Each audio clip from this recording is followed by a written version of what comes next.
Saya rasa semangat sukarelawan ini dapat dipupuk dengan memberikan insentif yang bukan berbentuk bayaran kepada sesiapa yang menyertainya. Saya percaya dengan adanya insentif yang berbentuk kemudahan, keistimewaan ini akan meningkatkan kemahuan masyarakat untuk terlibat dalam aktiviti sukarelawan ini. Lazimnya, kebanyakan daripada kita mempunyai semangat yang berkobar-kobar untuk melakukan kerja-kerja sukarelawan. Tapi bila tiba saja hari untuk melaksanakan program tersebut, kita akan mula terfikir semula. Kita akan fikir adakah orang lain macam kawan-kawan kita akan sama-sama menyertai aktiviti itu, bagaimana program itu akan dijalankan, siapa yang akan bersama-sama kita dengan aktiviti tersebut, atau berpendapat yang kita akan keseorangan dalam menjalankan kerja-kerja sukarelawan. Akibat terlalu banyak berfikir tentang perkara yang remeh-temeh ini menyebabkan semangat kesukarelawan tadi menjadi kendor. Kita belum lagi berada di tahap yang tinggi untuk melakukan kerja-kerja sukarelawan ini. Okey, terima kasih Kak Datuk bersama saya Nazri Gahar dalam program You Wartawan. Kita masih membincangkan bagaimana kita memperkasakan semangat sukarelawan terutamanya di kalangan generasi muda. Banyak pandangan-pandangan yang kami dapat daripada rakan-rakan You Wartawan melalui Facebook misalnya. Anda boleh layari Facebook You Wartawan, cari You Wartawan, anda boleh lihat banyak pandangan yang menarik, yang kuat menarik, yang membicarakan berbagai untuk menjadikan kerja-kerja sukarelawan sesuatu yang memberi manfaat kepada mereka. Datuk, kita cerita tadi bagaimana kita nak mencari cara barulah, anjakan baru kepada kerja-kerja sukarela ni supaya para majikan, pihak kerajaan, individu-individu ni melihat suatu kerja sukarela sesuatu yang wajib, bukan suka tapi tak rela. Ini masalah ni kan.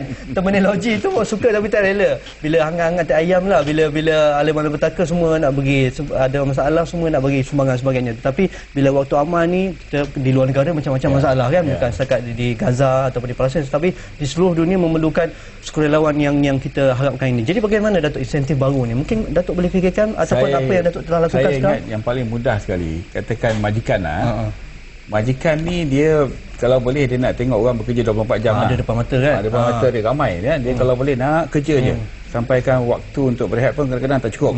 Bos-bos macam tu patut ada KPI tu ya, betul lah tu, semua orang ada KPI. Okay. Tapi yang pentingnya dalam separuh syarikat antarabangsa dia mengenakan dia punya syarat. KPI tu, dalam KPI dia mengatakan you ada berapa jam satu minggu yang you berkhidmat untuk masyarakat, bukan berkhidmat untuk syarikat tapi berkhidmat untuk masyarakat. You ada buat kerja sukarelawan tak? You ada pergi hospital tolong orang sakit, bawa orang tua, pergi sekolah orang buta untuk bantu dia orang, you know? Apa kerja yang you ada buat tuition dan sebagainya. Jadi kalau majikan secara mandatori buat itu sebagai salah satu daripada KPI, maknanya ujung tahun dia kira berapa jam yang you aktif, bukan berapa jam you ambil bahagian aja. You kena aktif. Kalau you tak aktif, maknanya you tak gunalah kan. Jadi daripada situ kita boleh katakan kalau sekolah ini dalam sepanjang tahun dia ajar banyak ini jam, banyak ini hari berkhidmat untuk kerja sukarelawan. Di situ mungkin bila kenaikan pangkat atau kenaikan gaji boleh diambil kira. Pasal itu menunjukkan dia ada komitmen, ada production, ada produktif lah. Dan dia ada iltizam, dia ada leadership. Ingin bersatu dalam teamwork. So kalau benda itu boleh buat, saya rasa tak susah. Lagi satu mungkin majikan dan kerajaan. Kalau kerajaan ubah sedikit undang-undang. Bagi kelonggaran kepada mereka yang buat kerja sukarelawan ni, unrecorded leave.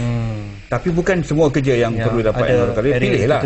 Ada tertentulah. Dan bukan semua NGO patut diberi provision macam tu. Tengok NGO yang macam mana. Kalau dia betul-betul aktif, berdaftar, accounts dia betul, dan boleh dipertimbangkan. Jadi kalau kerajaan buat legal provision membolehkan orang itu berkhidmat dan dapat unrecorded leave, dan bagus. Tapi unrecorded leave ni kebanyakannya kerajaan lah.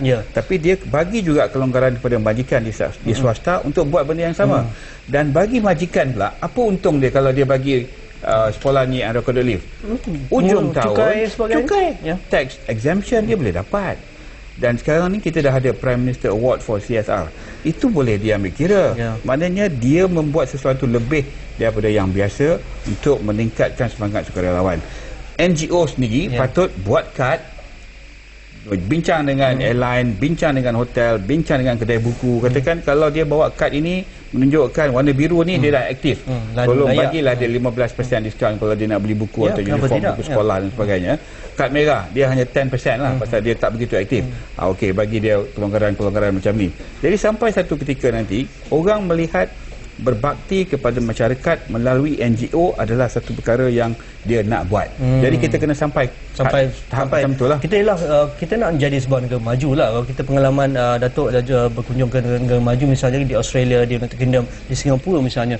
Kalau peringkat sekolah rendah lagi, sekolah menengah lagi, mereka telah didedahkan kerja sukarela. Mereka menghantar waktu cuti semester yang akan datang ni, dah siap lah nak pergi ke Kamboja, nak pergi ke Vietnam, dan mereka didedahkan sebegitu rupa daripada awal mereka lagi di sekolah. Jadi mungkin kita boleh dedahkan daripada tingkat bangku sekolah lagi anak-anak kita ni dengan bukan setakat pergi buat holiday biasa, tetapi kerja-kerja sukarela ni dan diambil kira pendedahan itu. Mungkin kita boleh ajak kita punya Menteri Pendidikan yang baru Tan Sri Muhyiddin Yassin untuk bincang dengan dia macam mana pada sistem sekolah, sistem pendidikan benda ni boleh kita hidupkan.